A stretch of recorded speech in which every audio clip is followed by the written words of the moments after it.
India's goat latent show, যেটা নিয়ে এখন চারিদিকে কথা হচ্ছে, মানে এমন কোনো চ্যানেল নেই, এমন কোনো প্ল্যাটফর্ম নেই যেটা নিয়ে যেখানে এটা নিয়ে কথা হচ্ছে না।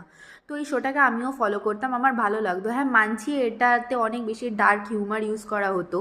তো এর একটা নির্দিষ্ট জনরা আছে, তো সেই জনরাটাকে একটা নির্দিষ্ট ধরনের পিপল ফলো করে। তো যাদের মনে হয় যে হ্যাঁ ওটা অনেক বেশি আউট অফ দ্য বাউন্ডারি হয়ে যাচ্ছে, তো তারা ফলো করবে না। তো প্রবলেমটা এখানে যে সামাই রায়না যে ভিডিওটা আপলোড করেছিল, সেটা হচ্ছে ও পাবলিক করেনি, মানে ওটা অনলি মেম্বার্সদের জন্য ছিল চ্যানেলে। তো এটা মানে এই সমস্ত যখন হয়েছে তার কিছুক্ষণের মধ্যেই এই ভিডিওটা ডিলিট করে দেওয়া হয়েছিল, কিন্তু তার মধ্যেই অলরেডি ওই যে পার্টিকুলার ক্লিপস কিছু অলরেডি ভাইরাল হয়ে গেছে। তো এটা নিয়ে কেন ইস্যু করা হচ্ছে তো আমি মানে আমার কোনো আইডিয়া নেই। কারণ অন্য অনেক কিছু বড় বড় ইস্যু আছে যেটা নিয়ে ডিসকাস করা যায়।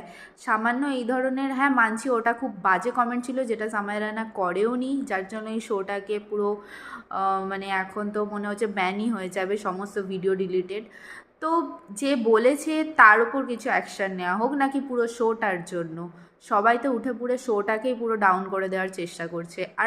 আর একটা কথা, যে যারা এখন এত পিছনে লেগে রয়েছে, প্রথম কথা হচ্ছে একটা গ্রুপ অফ পিপল যারা হয়তো জানেই না শুরু থেকে যে এখানে কেমন ধরনের কমেডি ইউজ করা হয়।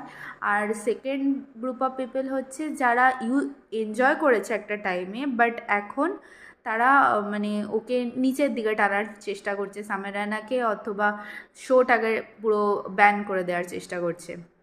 মানে তোমরা কথা বলো, অনেক বড় বড় ইস্যু আছে, তোমরা তাকে টার্গেট করো যেই স্টেটমেন্টটা করেছে, নাকি পুরো শোটাকে। That's it.